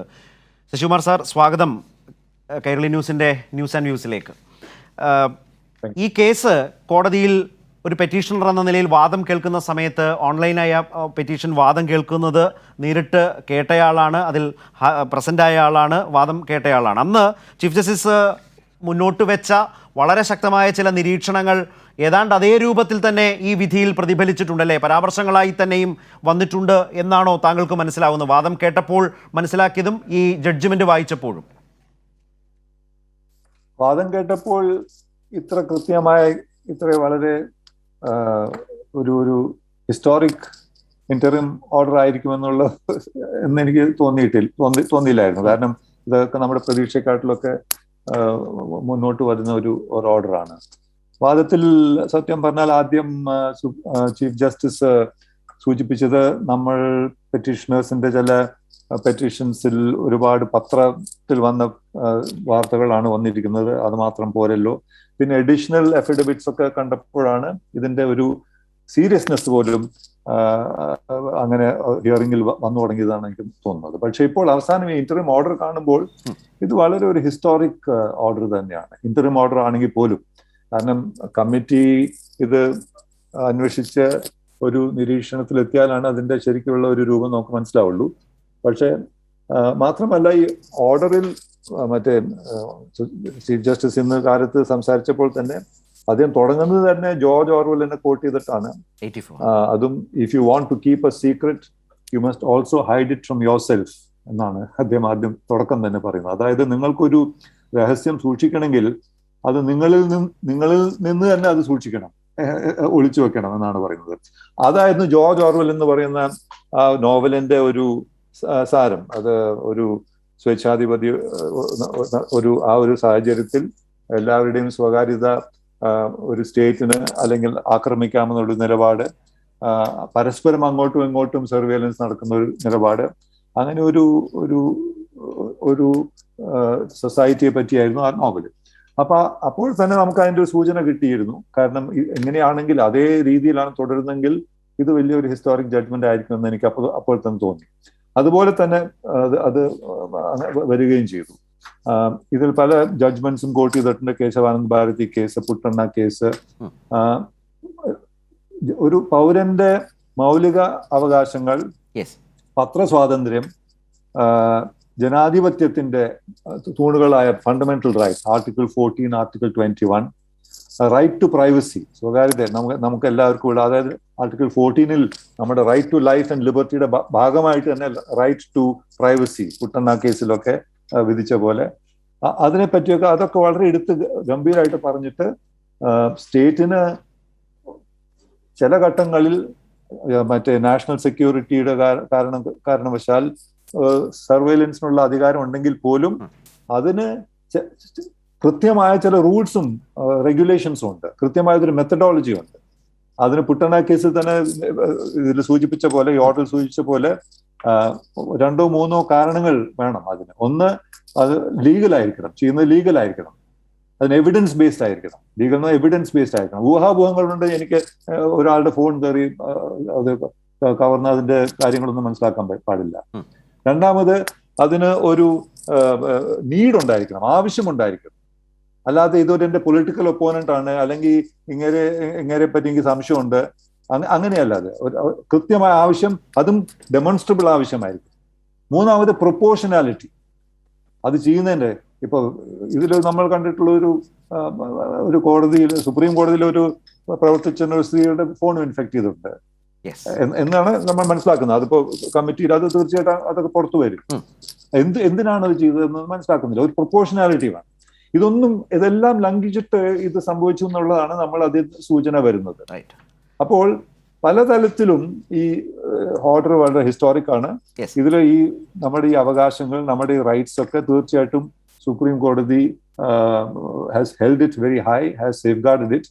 അതാണ് ഇതിന്റെ ഒരു പ്രത്യേകത. പിന്നെ ഇതിന്റെ ടേംസ് ഓഫ് റെഫറൻസ് വളരെ കൃത്യമാണ്, വളരെ ക്രൂഷ്യൽ. അല്ലാതെ ഇത് കൃത്യമായിട്ടും പെഗസിസ് എന്ന് പറഞ്ഞ ഇത് സ്പൈവെയർ ഉപയോഗിച്ചിട്ടുണ്ടോ, ഉണ്ടെങ്കിൽ ആരൊക്കെയാണ് അതിൽ ബാധിക്കപ്പെട്ടിരിക്കുന്നത്, ഇത് ഇന്ത്യയിൽ നിന്നാണോ ഉപയോഗിച്ചത്, പുറത്തുനിന്ന് ആരെങ്കിലും ആണോ, ഗവൺമെന്റ് ആണോ ഉപയോഗിച്ചിരിക്കുന്നത്, അല്ലെങ്കിൽ ഗവൺമെന്റ് ഏജൻസി ആണോ ഉപയോഗിച്ചിരിക്കുന്നത്, എന്തിനാണ് ഉപയോഗിച്ചിരിക്കുന്നത്, അങ്ങനെ 5-7 ടേംസ് ഓഫ് റെഫറൻസ് കൃത്യമായിട്ടും ഉണ്ട്. അത് മാത്രമല്ല, കമ്മിറ്റി രൂപീകരിച്ചിരിക്കുന്ന കമ്മിറ്റിയുടെ വളരെ അറിയപ്പെടുന്ന എല്ലാവരും വളരെ ആദരിക്കുന്ന ഒരു റിട്ടയർഡ് സുപ്രീം കോടതി ജഡ്ജാണ്. ആസ് എ പെറ്റീഷണർ എന്ന നിലയിൽ തൃപ്തനാണോ ആ രണ്ട് കമ്മിറ്റിയിലും? ഞാൻ തൃപ്തനാണ്. കാരണം ഇത്രയൊക്കെ ഗംഭീരമായിട്ട് ഒരു ഓർഡർ പുറപ്പെടുവിക്കുന്ന ഒരു കോർട്ട് കമ്മിറ്റി അപ്പോയിന്റ്മെന്റിൽ ഒരു പോരായ്മ വരുത്തില്ല എന്നുള്ള എനിക്ക് നല്ല ഉറപ്പുണ്ട്.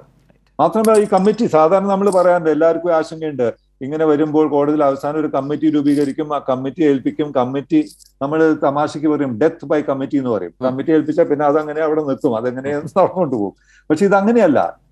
നിങ്ങൾ ഒരു സമയം ഒരു ടൈം ഫ്രെയിം പറഞ്ഞിട്ടില്ലെങ്കിലും കഴിയുന്നതും വേഗം റിപ്പോർട്ട് സമർപ്പിക്കണം എന്ന് മാത്രമല്ല 8 ആഴ്ചയ്ക്ക് ശേഷം വീണ്ടും ഹിയറിംഗ് ഉണ്ടെന്ന് പറഞ്ഞിട്ടുണ്ട്. അതിന്റെ സൂചന 2 മാസത്തിനുള്ളിൽ എന്തെങ്കിലും ഇതിൽ ഡെവലപ്മെന്റ് ഉണ്ടായിരിക്കണം. ചിലപ്പോൾ നിർണായകമായ ഡെവലപ്മെന്റ് ആയിരിക്കാം. അല്ലെങ്കിൽ അപ്പോൾ ഇത് കോർട്ട് സീരിയസ് ആയിട്ട് മോണിറ്റർ ചെയ്യാൻ ഉദ്ദേശമുണ്ടെന്നാണ് കൃത്യമായിട്ട് ഇത് മനസ്സിലാക്കുന്നത്. കമ്മിറ്റിക്ക് ഇതിനെ പറ്റി കണ്ടുപിടിക്കാൻ മാത്രമല്ല പവർ, റെക്കമെൻഡേഷൻസ് കൊടുക്കാനുള്ള പവറും കൊടുക്കും. ഇങ്ങനെയുള്ള സാഹചര്യങ്ങൾ ഒഴിവാക്കാൻ നമുക്ക് എന്തൊക്കെ ചെയ്യണം, എന്തൊക്കെ തിരുത്തൽ വരുത്തണം. അത് വളരെ സിഗ്നിഫിക്കൻ്റ് ആയിട്ടുള്ള വളരെ പ്രധാനപ്പെട്ട ഇന്റർവെൻഷൻസ് ആണ് കോടതി നടത്തിയിട്ടുള്ളത്. ശശികുമാർ സാർ, ഞാൻ താങ്കളിലേക്ക് ഒന്ന് മടങ്ങി വരാം, ദയവായി ഒന്ന് തുടരുക. നമ്മൾക്കൊപ്പം BJP നേതാവുണ്ട്, അതുപോലെ തന്നെ സുപ്രീം കോടതി ലോയറായിട്ടുള്ള അഡ്വക്കേറ്റ് നിഖിലുണ്ട്. നിഖിൽ, സാറ് പറഞ്ഞ പോലെ ഹിസ്റ്റോറിക് ആയിട്ടുള്ളൊരു ജഡ്ജ്മെൻറ്റ് എന്ന് വെച്ചാൽ അതിൻ്റെ മറുഭാഗം, അങ്ങനെ ഒരു ജഡ്ജ്മെൻറ്റ് ഈ ജനാധിപത്യ രാജ്യത്തിന് സമ്മാനിച്ചതിൽ അല്ലെങ്കിൽ സംഭവിച്ചതിൽ രാജ്യം ഭരിക്കുന്ന സർക്കാരിനോടുള്ള സുപ്രീം കോടതിയുടെ അവിശ്വാസവും അതൃപ്തിയും ഭാഗമായിട്ടുണ്ടോ? തീർച്ചയായും. ഈ ജഡ്ജ്മെന്റ് ആദ്യം മുതൽ അവസാനം വരെ വായിച്ചു കഴിഞ്ഞാൽ അങ്ങനെയല്ല എന്ന് പറയുന്ന ഒരു BJP വർഷൻ ഈ ചർച്ചയിൽ ശ്രീ ഉണ്ണികൃഷ്ണൻ മാസ്റ്റർ പറയുന്നത് കൊണ്ടാണ് ഞാൻ ചോദിച്ചത്. ഈ ജഡ്ജ്മെന്റ് എന്ന് പറയുന്നതിന്റെ മറ്റൊരു ഭാഗം ഈ സർക്കാരിനോടുള്ള അതൃപ്തിയും ഈ സർക്കാരിന്റെ വാദങ്ങളിലുള്ള അവരുടെ അഫിഡവിറ്റുകളിലുള്ള കോടതിയുടെ അവിശ്വാസവുമാണ്. എനിക്കങ്ങനെയാണ് തോന്നുന്നത്. കാര്യം ഇതിലൊരു പ്രത്യേക കാര്യം എടുത്തു പറയേണ്ടതെന്ന് പറഞ്ഞാൽ ശ്രീ ഉണ്ണികൃഷ്ണൻ മാസ്റ്റർ BJPയുടെ വക്താവാണ്. അതുകൊണ്ട് തന്നെ അദ്ദേഹം അങ്ങനെ സംസാരിക്കാൻ, അദ്ദേഹത്തിൻ്റെ പാർട്ടിയെ ഡിഫെൻഡ് ചെയ്യേണ്ട അദ്ദേഹത്തിൻ്റെ കടമയാണ്. അദ്ദേഹത്തിൻ്റെ ഡ്യൂട്ടിയെ റെസ്പെക്ട് ചെയ്തുകൊണ്ട് തന്നെ ഞാൻ പറയട്ടെ, ആ ജഡ്ജ്മെൻറ്റിൽ ആദ്യം മുതൽ അവസാനം വരെ നമ്മൾ കാണുന്ന ഒരു കാര്യം എന്ന് പറയുന്നത്, നമ്മൾ ഒരുപാട് തവണ ഈ ചാനൽ ചർച്ച ചെയ്തിട്ടുണ്ട്, ഗവൺമെൻറ് ഒരു തരത്തിലുള്ള ഒളിച്ചുകളി, സാങ്കേതികയുടെ പുറകിൽ വളഞ്ഞു നിന്നുകൊണ്ടിരുന്ന ഒരു ഒളിച്ചുകളിയാണ് ഗവൺമെൻറ് ഈ കേസിൽ ആദ്യം മുതൽ നടത്തിക്കൊണ്ടിരുന്നൊരു ലീഗൽ സ്ട്രാറ്റജി എന്ന് പറയുന്നത്. ആ സ്ട്രാറ്റജിയെ സുപ്രീം കോടതി ഈ ജഡ്ജ്മെൻറ്റിൻ്റെ ആദ്യം മുതൽ അവസാനം വരെ ഖണ്ഡിക്കുന്നുണ്ട്. അതായത് ഈ രാജ്യസുരക്ഷയുടെ കാര്യം, അതായത് എടുത്തു പറയുന്നുണ്ട്, ഈ സ്പെക്ടർ ഓഫ് നാഷണൽ സെക്യൂരിറ്റി എന്നുള്ളൊരു മറവിൽ നിന്നുകൊണ്ട് നിങ്ങൾക്ക് ഇങ്ങനെയുള്ളൊരു സ്റ്റാൻഡ് എടുക്കാൻ പറ്റുകയില്ല. മൗലിക അവകാശങ്ങൾ സംരക്ഷിക്കാൻ ഒരു അവസരത്തിൽ ഗവൺമെൻറ് ആക്ച്വലി മൗലികാവകാശങ്ങൾ ഹനിക്കപ്പെട്ടു എന്ന് അവകാശപ്പെടുന്ന ആളുകളെ സംരക്ഷിക്കുകയാണ് ഗവൺമെൻറ് ചെയ്യേണ്ടത്. അല്ലാതെ അവർ പറയുന്ന വാദങ്ങളെല്ലാം ഫാക്ച്വൽ അല്ല, ഇതിന് തെളിവില്ല എന്ന് പറഞ്ഞുകൊണ്ടൊരു സ്റ്റാൻഡ് എടുക്കുകയല്ല ചെയ്യേണ്ടതെന്ന് കോടതി പറയുന്നുണ്ട്. പിന്നെ ഇതിൽ ഫാക്ച്വൽ ബേസിസ് ഇല്ല എന്ന് ബഹുമാനപ്പെട്ട മിനിസ്റ്റർ അശ്വിനി വൈഷ്ണവ് പറഞ്ഞ കാര്യങ്ങൾ പ്രത്യേകിച്ചെടുത്ത് പറയുന്നുണ്ട്. ഇങ്ങനെ ആദ്യം മുതൽ അവസാനം വരെ കോടതി ഗവൺമെൻറ്റിൻ്റെ എല്ലാ സ്റ്റാൻഡുകളെയും ഖണ്ഡിക്കുന്നു. ഒരു അവിശ്വാസമുണ്ട് ഈ കാര്യത്തിൽ. ഇപ്പോൾ തന്നെ ഗവൺമെൻറ്റിൻ്റെ ഞങ്ങളൊരു കമ്മിറ്റി വെച്ച് അപ്പോയിൻറ്റ് ചെയ്ത് അത് അന്വേഷിച്ചു കൊള്ളാം എന്നുള്ള ആവശ്യത്തെ തന്നെ കംപ്ലീറ്റ്ലി നിരാകരിക്കുകയാണ് ചെയ്തിട്ടുള്ളത്. അതിൻ്റെ കാരണം എന്ന് പറയുന്നത് ഈ അവിശ്വാസം തന്നെയാണ്. മാത്രമല്ല വേറൊരു എടുത്തു പറയേണ്ട ഒരു കാര്യം എന്ന് പറയുന്നത്, ഒരുപക്ഷെ കഴിഞ്ഞ ഒരുപാട് വർഷങ്ങളുടെ ഒരു ജൂറിസ്പ്രുഡൻസ് നമ്മൾ നോക്കുകയാണെങ്കിൽ ഇത്രയധികം ഗവൺമെൻറ്റിനെ അവിശ്വസിച്ചു കൊണ്ടുള്ളൊരു ഓർഡർ അടുത്ത കാലത്തുണ്ടായത്, അവസാനമായി ഉണ്ടായത് പുട്ടുസ്വാമി ജഡ്ജ്മെൻറ്റിലാണ് 2016. അന്നാണ് ഈ 3 ടെസ്റ്റ്, ശ്രീ ശശികുമാർ സാറ് പറഞ്ഞ 3 ടെസ്റ്റ് അതിലാണ് പറഞ്ഞിട്ടുള്ളത്. വീണ്ടും റീഇൻസ്റ്റേറ്റ് ചെയ്യുകയാണ് ഈ കേസിൽ. അത് കഴിഞ്ഞു കഴിഞ്ഞാൽ ഒരുപക്ഷെ ഗവൺമെൻറ്റിനെ തീരെ വിശ്വസിക്കാത്തൊരു വിധിന്യായം അടുത്തിടയ്ക്കൊന്നും കോടതിയുടെ ഭാഗത്തുനിന്ന് ഉണ്ടായില്ല. അതിൻ്റെ ഒരു പ്രൈം എക്സാമ്പിളാണിത്. പിന്നെ രണ്ടാമത്തെ കാര്യം, ഇതിലൊരു വേറൊരു കാര്യത്തിലോട്ട് കോടതി കടന്നിട്ടുണ്ട്. അത് എന്നെ സംബന്ധിച്ചിടത്തോളം ഇന്ത്യയുടെ ജനാധിപത്യത്തെ സംരക്ഷിക്കേണ്ട ഏറ്റവും വലിയൊരു ബോൾഡ് സ്റ്റെപ്പാണ്. അതായത് അതിൽ പറഞ്ഞിട്ടുണ്ട്, നമ്മുടെ സർവെയിലൻസ് നിയമങ്ങളെ ഒന്ന് റിഫോം ചെയ്യാൻ, അതായത് അതിനെ ഒന്ന് പുനഃപരിശോധിക്കാനുള്ളൊരു ഒരു ഭാഗം കൂടെ ടേംസ് ഓഫ് റെഫറൻസിൽ ഈ കമ്മിറ്റി എടുത്ത് കോടതി മുമ്പോട്ട് വയ്ക്കുന്നുണ്ട്. അത് നമ്മൾ മുമ്പും ചർച്ച ചെയ്തിട്ടുണ്ട്. ഈ ഇന്ത്യയിലെ സർവെയിലൻസ് കേസിന്റെ അടിസ്ഥാനപരമായിട്ടുള്ള പ്രശ്നത്തെ അഡ്രസ് ചെയ്യലല്ലേ? കാരണം സംശയത്തിന്റെ പേരിൽ, രാഷ്ട്രീയമായ എതിർപ്പിന്റെ പേരിൽ നിയമപരമല്ലാത്ത ഫോൺ ചോർത്തലുകൾ നടക്കുന്നുവെന്ന് ഹർജിക്കാർ കോടതി മുമ്പാകെ പറയുമ്പോൾ അതിനെ ഉൾക്കൊള്ളുന്നത് കൊണ്ടുകൂടിയാവില്ലേ ഭാവിയിൽ ഇങ്ങനെ സംഭവിക്കാൻ പാടില്ല, അതുകൊണ്ട് തന്നെ ശരിയായ മാർഗനിർദ്ദേശങ്ങൾ സമർപ്പിക്കണം എന്ന് സുപ്രീം കോടതി പറയുന്നത്? മാത്രമല്ല, ഇപ്പോൾ ജോൺ ബ്രിട്ടാസ് സാർ നേരത്തെ പറഞ്ഞായിരുന്നു, അതായത് ജസ്റ്റിസ് ശ്രീകൃഷ്ണ കമ്മിറ്റി പറഞ്ഞ ഒരു പ്രത്യേക ഇമ്പോർട്ടൻറ്റ് കാര്യം എന്ന് പറയുന്നത് ഗവൺമെൻറ് തന്നെ സർവൈലൻസിന് ഓർഡർ ഇടുന്നു, ഗവൺമെൻറ് തന്നെ തീരുമാനിക്കുന്നു. ഇതിന് വേറെ രീതിയിലുള്ളൊരു മേൽനോട്ടമില്ല. പാർലമെന്റിൽ നിന്നും മേൽനോട്ടമില്ല, കോടതിയിൽ നിന്നും മേൽനോട്ടമില്ല. ഒരുപക്ഷെ അത് ആ മൂവ്മെന്റിലോട്ടുള്ള, ആ സ്റ്റെപ്പിലോട്ടുള്ള നമ്മുടെ ജനാധിപത്യത്തിന്റെ ഫസ്റ്റ് സ്റ്റെപ്പ് എന്നുള്ള രീതിയിൽ ഈ വിധിന്യായം വളരെ വളരെ വളരെ ഇമ്പോർട്ടൻ്റ് ആണ്. ഇവിടെ ശ്രീ ഉണ്ണികൃഷ്ണൻ മാസ്റ്റർ നേരത്തെ അദ്ദേഹം ശശികുമാർ സാറിനോടാണ്, അദ്ദേഹം 8 മണി മുതൽ തന്നെ ഈ ചർച്ചയിലുണ്ട്.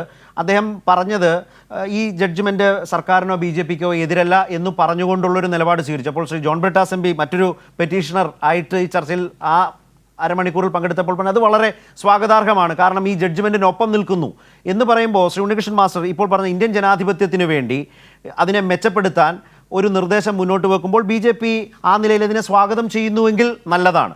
പക്ഷേ പകൽ വെളിച്ചത്തിൽ സ്വാഗതം ചെയ്യുകയും അല്ലാതെ അതിനെ ടൊർപ്പിഡോ ചെയ്യുകയും ചെയ്യുന്ന ഒരു ശൈലിയിലേക്ക് ഈ സർക്കാർ പോകുമോ എന്ന ചോദ്യം എല്ലാവരുടെയും മനസ്സിലുണ്ട്. അത് മുമ്പ് താങ്കൾ കേട്ടതുമാണ്.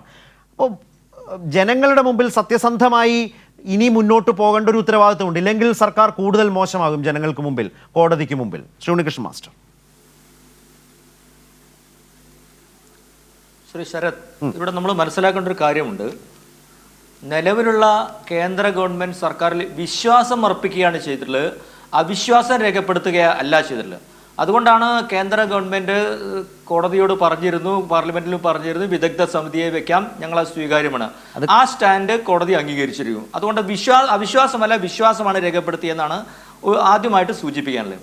രണ്ടാമതൊരു കാര്യം, ഇതുമായി ടേംസ് ഓഫ് റെഫറൻസിൽ പറഞ്ഞ 7 കാര്യങ്ങൾ തീർച്ചയായിട്ടും രാജ്യസുരക്ഷയുമായി ബന്ധപ്പെട്ട ചില കാര്യങ്ങൾ. ഇപ്പോൾ പെഗാസസ് നിങ്ങൾ ഉപയോഗിച്ചിട്ടുണ്ടോ? തുറന്നു പറയാൻ പറ്റാത്ത കാര്യമാണ്. ഞാൻ മനസ്സിലാക്കേണ്ടത് ടേംസ് ഓഫ് റെഫറൻസിലെ പറയുന്ന കാര്യങ്ങളെല്ലാം തന്നെ സീൽ വെച്ച കവറിലാണ് സുപ്രീം കോടതിയുടെ ജഡ്ജിക്ക് സമർപ്പിക്കുക. അങ്ങനെ സീൽ വെച്ച കവറിൽ സമർപ്പിക്കുന്ന സമയത്ത് അതുമായി ബന്ധപ്പെട്ട രാജ്യസുരക്ഷയുമായി ബന്ധപ്പെട്ട കാര്യങ്ങൾ എന്തെങ്കിലും ചെയ്തിട്ടുണ്ടെങ്കിൽ അത് കോടതിക്ക് പോലും അത് പുറത്തു പറയാൻ കഴിയും എന്നെനിക്ക് തോന്നുന്നില്ല. അതുമായി ബന്ധപ്പെട്ട കാര്യങ്ങൾ, ലീഗൽ ഫ്രെയിംവർക്കുമായി ബന്ധപ്പെട്ട വിഷയത്തിൽ പൗരന്റെ മൗലികാവകാശങ്ങൾ അല്ലെങ്കിൽ സ്വാതന്ത്ര്യത്തെ ഹനിക്കുന്നു എന്ന കാര്യങ്ങളുമായി ബന്ധപ്പെട്ട നിയമങ്ങളിൽ വ്യത്യാസം വരുത്തുന്നത്. ഇപ്പോൾ അതിനൊരു ഒരു ലീഗ് ഓഫ് അല്ലെങ്കിൽ ഒരു നിയമപരമായ ലീഗൽ ഫ്രെയിംവർക്ക് ഉണ്ട്, നമുക്കെല്ലാവർക്കും അറിയാതെ. ആ ഫ്രെയിംവർക്കിൽ എന്തെങ്കിലും മാറ്റം വരുത്തേണ്ടതുണ്ടോ എന്ന് പാർലമെന്റ് ചർച്ച ചെയ്യണം. സ്വാഗതാർഹം തന്നെയാണ്. കാരണം ഒരു പൗരന്റെ മൗലിക അവകാശത്തെയും സ്വാതന്ത്ര്യത്തെയും ഏറ്റവും അധികം വിലമതിക്കുന്ന ഒരു സർക്കാരാണ് ഈ സർക്കാർ എന്നുള്ളതാണ്. പിന്നെ താങ്കൾ സൂചിപ്പിച്ചു ജനങ്ങളോടാണ്, ജനങ്ങൾ ഈ കാര്യങ്ങളെല്ലാം വിശ്വസിക്കുമോ എന്നൊരു കാര്യം. 2019 വാട്സപ്പ് ബന്ധപ്പെട്ട കേസിൽ ഇതുപോലെ ചോർത്തി എന്ന് പറഞ്ഞ സമയത്ത് കോൺഗ്രസിന്റെ പ്രതിനിധിയായിട്ടുള്ള കപിൽ സിബൽ തന്നെയാണ് അങ്ങനെ ചോർത്തിയിട്ടില്ല എന്ന് സുപ്രീം കോടതിയിൽ പറഞ്ഞിരുന്നു 2019. അപ്പൊ അത് വെച്ച് നോക്കുന്ന സമയത്ത് 2019 BJPയുടെ ഗവൺമെന്റാണ് ഇന്ത്യ ഭരിക്കുന്നത്. ഈ സമയത്തും ഈ ആരോപണത്തെയും ആ രീതിയിൽ തന്നെയാണ് BJP കണ്ടിരുന്നത്. പ്രതിപക്ഷത്തിന് ആയുധങ്ങളൊന്നും കയ്യിലില്ലാതെ വന്ന സമയത്ത് BJP ആക്രമിക്കാൻ വേണ്ടിയും മറ്റായുധങ്ങളൊന്നും ഇല്ലാത്ത സമയത്ത് പാർലമെന്റ് മൺസൂൺ സെഷന്റെ തൊട്ടു തലേ ദിവസം കൊണ്ടുവന്ന ഒരു ആരോപണമായിരുന്നു ഇത് എന്നാണ് ഞങ്ങൾ അതുമായി ബന്ധപ്പെട്ട് സൂചിപ്പിച്ചിട്ടുള്ളത്. അപ്പൊ ഇതുമായി ബന്ധപ്പെട്ട് പാർലമെന്റുമായുള്ള വിഷയം നടക്കുന്ന കാര്യങ്ങളെല്ലാം തന്നെ BJP മടിയിൽ അല്ലെങ്കിൽ കേന്ദ്ര ഗവൺമെന്റിന്റെ മടിയിൽ കനമില്ല. മടിയിൽ കനമുണ്ടെങ്കിൽ ഞങ്ങൾ ഭയപ്പെടേണ്ട ആവശ്യമില്ല. കാരണം ജനങ്ങളുടെ മുന്നിൽ 2019 2014 കിട്ടിയതിനേക്കാൾ വർദ്ധിച്ച ഭൂരിപക്ഷത്തോടുകൂടി ഒറ്റയ്ക്ക് BJPക്കും NDAക്കും 354 സീറ്റ് കിട്ടി ജയിച്ചു. 2019 ഇതേ ആരോപണം അതുകൊണ്ടാണ് ഇങ്ങനെയൊക്കെ ഞങ്ങൾക്ക് ചെയ്യാം എന്നൊരു പറഞ്ഞല്ലോ. കപിൽ സിബൽ പറഞ്ഞല്ലോ. ശരി, അല്ല, കപിൽ സിബൽ എന്ന് കോൺഗ്രസിന്റെ ഇന്ത്യയിലെ ഏറ്റവും ഒരു പ്രഗത്ഭനായ വക്കീലായിട്ടുള്ള കോൺഗ്രസ് പ്രതിനിധി കപിൽ സിബൽ പറഞ്ഞ് ചോർത്തിയിട്ടില്ല. അത് വിശ്വാസത്തിലെടുത്തുകൊണ്ടാണ് തന്നെയാണ് 2019 നടന്ന തെരഞ്ഞെടുപ്പിൽ ജനങ്ങൾ BJPക്കൊപ്പമാണ്. ജനാധിപത്യത്തിൽ ജനങ്ങളാണ് രാജാക്കന്മാർ. In A democratic system ballot is powerful than bullet ആണെന്ന് പറയുന്നത്. ബുള്ളറ്റിനേക്കാൾ ശക്തിയുള്ള ബാലറ്റ് യുദ്ധത്തിൽ BJP ജയിച്ചു എന്ന് പറയുമ്പോൾ ജനങ്ങൾ BJPയോടും ഇന്ത്യയിലെ 18 സംസ്ഥാനങ്ങൾ BJP ഭരിക്കുന്നു, രാജ്യം ഭരിച്ചുകൊണ്ടിരിക്കുന്നു. അപ്പൊ ഇത്തരം ഫേക്ക് ആയിട്ടുള്ള ആരോപണങ്ങൾ, അടിസ്ഥാനരഹിതമായ ആരോപണങ്ങളാണ് ഉന്നയിച്ചത്. ഇനി കോടതി തെളിയിക്കട്ടെ, ഞങ്ങൾ അംഗീകരിക്കുന്നു, കോടതി വിധി അംഗീകരിക്കുന്നു, ഞങ്ങൾ കോടതിയെ കുറ്റം പറയാൻ തയ്യാറില്ല. ഈ കോടതി പറഞ്ഞ കാര്യങ്ങൾ അന്വേഷിച്ചു, വിദഗ്ധ സമിതി അന്വേഷിച്ച് എന്താണ് സത്യം കണ്ടെടുത്തത്. ആ സത്യം കണ്ടെത്തുമ്പോൾ ഇന്ത്യൻ ജനാധിപത്യത്തിന്റെ വിജയമാണ്, ഇന്ത്യൻ ജുഡീഷ്യറിയുടെ വിജയമാണ് എന്നുകൂടി ഞാൻ പറയാൻ ആഗ്രഹിക്കുകയാണ്. എന്തായാലും CPM-നെ പോലെ സംഘടന ഇന്ത്യൻ പാർലമെന്റ് സമ്പ്രദായത്തെയും ഇന്ത്യൻ കോടതിയെയും അംഗീകരിച്ചു എന്നുള്ളത് വളരെ സ്വാഗതാർഹമായ കാര്യം തന്നെയാണെന്ന് സൂചിപ്പിക്കാൻ. ഈ രാത്രിയിൽ നമ്മൾക്കുണ്ടാകുന്ന ഒരു വെളിപാടിന്റെ പ്രശ്നവുമല്ല. ശ്രീ ഉണ്ണികൃഷ്ണൻ മാസ്റ്റർ BJP വക്താവ് എന്ന നിലയിൽ മുന്നോട്ട് വെച്ച വാദഗതികൾ ഈ ചർച്ചയുടെ ഭാഗമാണ്. അദ്ദേഹം അത് അവതരിപ്പിക്കുകയും ചെയ്തു. ശ്രീ ശശികുമാർ. അദ്ദേഹം പറഞ്ഞതും താങ്കൾ കേട്ടുകൊണ്ടിരിക്കുകയായിരുന്നു എന്നാണ് ഈ ദൃശ്യങ്ങളിൽ നിന്ന് ഞാനും മനസ്സിലാക്കുന്നത്. പക്ഷേ ഇതിനപ്പുറത്തേക്ക് അത് ആ പാർട്ടിക്ക് ഈ ഘട്ടത്തിൽ പറയാവുന്ന ചില കാര്യങ്ങളുണ്ട്. ആ നിലയിൽ അത് എടുക്കുകയും അല്ലെങ്കിൽ മനസ്സിലാക്കുകയും ചെയ്യാം. പക്ഷേ പ്രശ്നം ഈ സർക്കാരിൽ അല്ലെങ്കിൽ മോദി അമിത്ഷാ ഭരണത്തിൽ നിന്ന് ഈ വിധിയുടെ പശ്ചാത്തലത്തിൽ ഒരു നൈതികത, ധാർമ്മികത എന്നതൊക്കെ നമ്മൾ പ്രതീക്ഷിക്കണമോ എന്നൊരു ചോദ്യം സമൂഹത്തിന് മുമ്പിൽ, ഇന്ത്യക്ക് മുമ്പിൽ നിൽക്കുകയാണ്. പ്രത്യേകിച്ച് ഈ ജഡ്ജ്മെൻറ്റിൻ്റെ ഒരു വലിയ പ്രത്യേകത, നേരത്തെ വന്ന പോലെ സമീപകാല അനുഭവങ്ങളൊക്കെ വെച്ച് നോക്കിയാൽ കോടതി സർക്കാരിനെ അവിശ്വസിക്കുന്നു, ആ നിലയിൽ വളരെ ശക്തമായ ഒരു ജഡ്ജ്മെൻറ്റ് വരുന്നു എന്നത് ഒട്ടും ചെറുതല്ലാത്ത വളരെ വലിയൊരു കാര്യം തന്നെയുമാണ്. അപ്പോൾ നൈതികതയും ധാർമ്മികതയും ഭരണകൂടത്തിൽ നിന്ന് ഈ വിധിയുടെ അടിസ്ഥാനത്തിൽ എത്രമാത്രം പ്രതീക്ഷിക്കണം? വിശേഷിച്ച് കർഷക സമരത്തിലും അതുപോലെ കർഷക കൂട്ടക്കൊലയിലുമൊക്കെ ഇതുപോലെ തന്നെ ജുഡീഷ്യൽ പ്രോസസ്സ് നടന്നു വരികയാണ് ഈ രാജ്യത്ത് സുപ്രീം കോടതിക്ക് മുമ്പിൽ എന്നതുകൂടി നമ്മുടെ മുമ്പിലുണ്ട്. അത് ഞാൻ നേരത്തെ പറഞ്ഞ പോലെ ഇത് വളരെ ഗൗരവമായിട്ട് തന്നെയാണ് കോടതി എടുത്തിരിക്കുന്നതാണെന്ന് ഞാൻ മനസ്സിലാക്കുന്നത്. ഈ ഹിയറിംഗിന്റെ ഈ ഓർഡർ വായിച്ചാൽ തന്നെ നമുക്കത് വളരെ വ്യക്തമാണ്.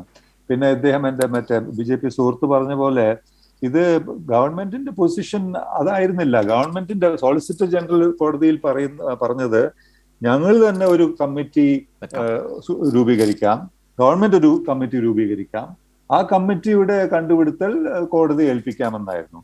അത് സ്വാഭാവികമായിട്ടും പെറ്റീഷണേഴ്സും എതിർത്തു. കോടതി പോലും അതിനെ ചോദ്യം ചെയ്തു. കാരണം കോടതി പറഞ്ഞു നിങ്ങളാണ് കൂട്ടിൽ നിൽക്കുന്നത്, ഗവൺമെന്റ് ഇത് ചെയ്തു എന്നുള്ളതാണ് ആരോപണം. അപ്പൊ നിങ്ങൾ കമ്മിറ്റി രൂപീകരിക്കുന്നത് ആർക്കാണത് തൃപ്തികരാകുക എന്ന് ചോദിച്ചു. അതുകൊണ്ട് അത് നടക്കുന്നത്. പിന്നെ അത് വളരെ സാവകാശം ഗവൺമെന്റിന് കൊടുത്തു. സമയമെടുത്തോളൂ, എത്ര സമയമാണ് എടുത്തോളൂ, ഒരു ഡീറ്റെയിൽഡ് അഫിഡവിറ്റ് ഫയൽ ചെയ്യൂ. അത് 1-2 അഡ്ജേൺമെന്റ്സിന് ശേഷം അത് ചെയ്തില്ല. എന്നിട്ടാണ് അപ്പോൾ കോടതിയുടെ ക്ഷമ കെട്ടിട്ടാണ് കോടതി പിന്നെ വീണ്ടും ഈ ഒരു ഓർഡർ, ഈ ഇന്ററിം ഓർഡർ രൂപീകരിക്കേണ്ടി വന്നത്. എന്നിട്ട് ഒരു കമ്മിറ്റി അവർക്ക് തന്നെ ചെയ്യേണ്ടത്. അല്ലെങ്കിൽ ഇത് ഇങ്ങനെ ഈ ഗവൺമെന്റ് ഈ പൊസിഷൻ എടുക്കാൻ എന്താണ് കാരണമെന്നുള്ളതാണ് ഒരു ചോദ്യചിഹ്നമായി മുന്നിൽ നിൽക്കുന്നത്. ഈ ഒന്നും ഭയപ്പെടാനില്ല, ഒന്നും പ്രശ്നമില്ലെങ്കിൽ ഒരു ആദ്യമേ പറയായിരുന്നില്ലേ കോടതിയോട്, നിങ്ങളൊരു സുപ്രീം കോടതി തന്നെ ഒരു കമ്മിറ്റി രൂപീകരിച്ചോളൂ. അത് വേണ്ടാന്നുള്ള രീതിയിലല്ല വാദം മുഴുവൻ പോയത്. ഞങ്ങൾ തന്നെ ചെയ്യാം, അത് കോടതി വേണ്ട, ഞങ്ങൾ ചെയ്യാം, ഗവൺമെന്റ് ചെയ്യാം. അത് തൃപ്തികരമല്ല, പെറ്റീഷേഴ്സിനും തൃപ്തികരമല്ല, കോടതിക്കും തൃപ്തികരമല്ല എന്നുള്ളൊരു ഒരു ഘട്ടത്തിൽ എത്തിക്കേണ്ടി വന്നു എന്നുള്ളതാണ് ഇതിന്റെ ഒരു വശം.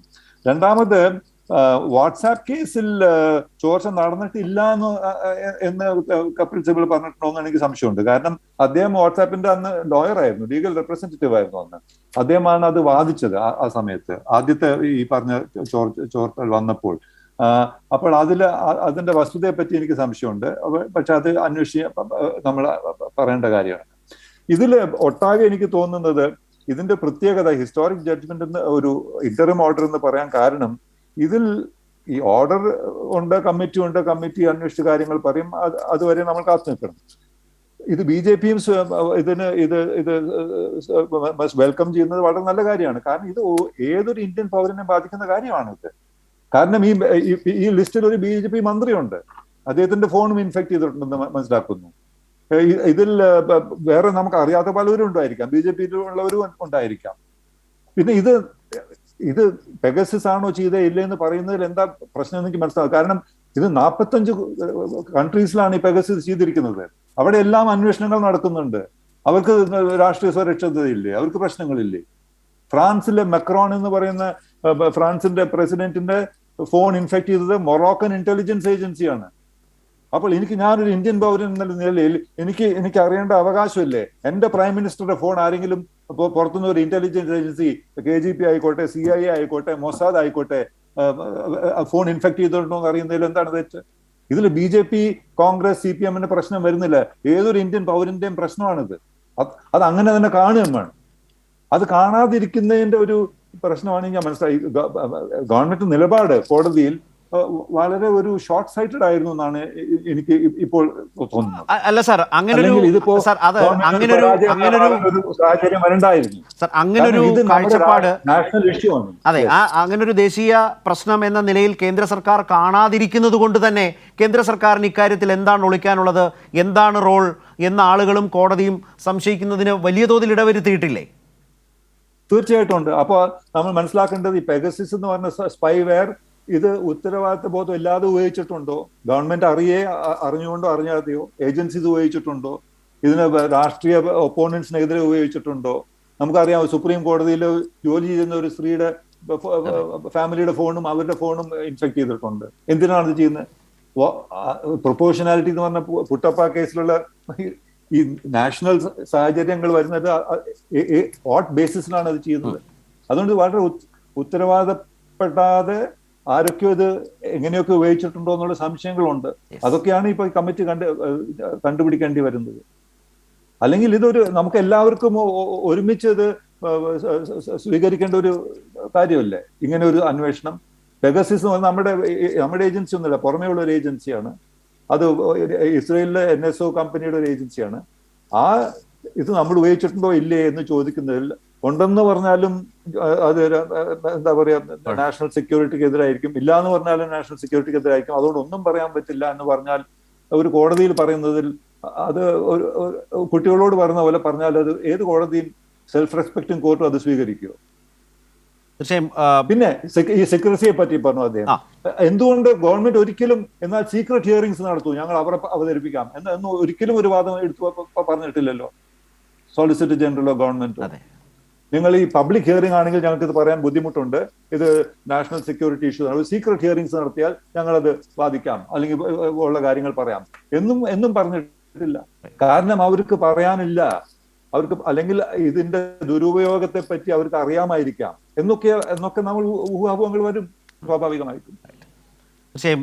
ശശികുമാർ സാർ ഇപ്പോൾ അവസാനം പറഞ്ഞൊരു ആ പോയിന്റും വളരെ ഒരുപക്ഷെ ചർച്ചകളിൽ അധികം ഇതുവരെ വരാത്ത ഒന്നുകൂടിയാണ്. ഒരുപക്ഷെ രാജ്യസുരക്ഷയാണ് എങ്കിൽ കോടതിയിൽ ഒരു രഹസ്യമായ ഒരു വിചാരണയുടെ ഒരു പശ്ചാത്തലത്തിൽ പ്രതലം ഒരുക്കിയാൽ അത് പറയാൻ തയ്യാറാണ് എന്ന് പറയുന്നൊരു വാദവും കേന്ദ്ര സർക്കാർ ഇക്കാര്യത്തിൽ സ്വീകരിച്ചിരുന്നില്ല. ഏതായാലും വളരെ സുപ്രധാനമായ ഒരു ദിവസമാണ് ഇന്ന്. ഈ വിധിയുമായി ബന്ധപ്പെട്ട് പരിശോധിച്ചാൽ ആ നിലയ്ക്ക് ഹർജിക്കാരൻ എന്ന നിലയിൽ കൂടിയാണ് ശ്രീ ശശികുമാർ സാർ അതിൻ്റെ ഓരോ വശവും യുക്തിസഹമായി ആളുകൾക്ക് മുമ്പിൽ അവതരിപ്പിച്ചത്. ഉണ്ണികൃഷ്ണൻ മാസ്റ്റർ ആകട്ടെ BJP എന്ന പാർട്ടി അതിൽ ആരോപിതമായി നിൽക്കുന്ന, ഡിഫൻസിൽ നിൽക്കുന്ന ഒരു ഘട്ടത്തിൽ അതിൻ്റെ വക്താവ് എന്ന നിലയിൽ മുന്നോട്ട് വെച്ചു. നമുക്ക് ഈ ചർച്ച അവസാനിപ്പിക്കുമ്പോൾ അഡ്വക്കേറ്റ് നിഖിൽ ഒറ്റ വാചകം 7 ടേംസ് ഓഫ് റെഫറൻസിൽ ശശികുമാർ സാർ പറഞ്ഞതിൻ്റെ ക്ലൂ പിടിച്ച് 6ാമത്തെ റെഫറൻസ് മാത്രം ഞാൻ ഒന്നുകൂടി വായിക്കാം.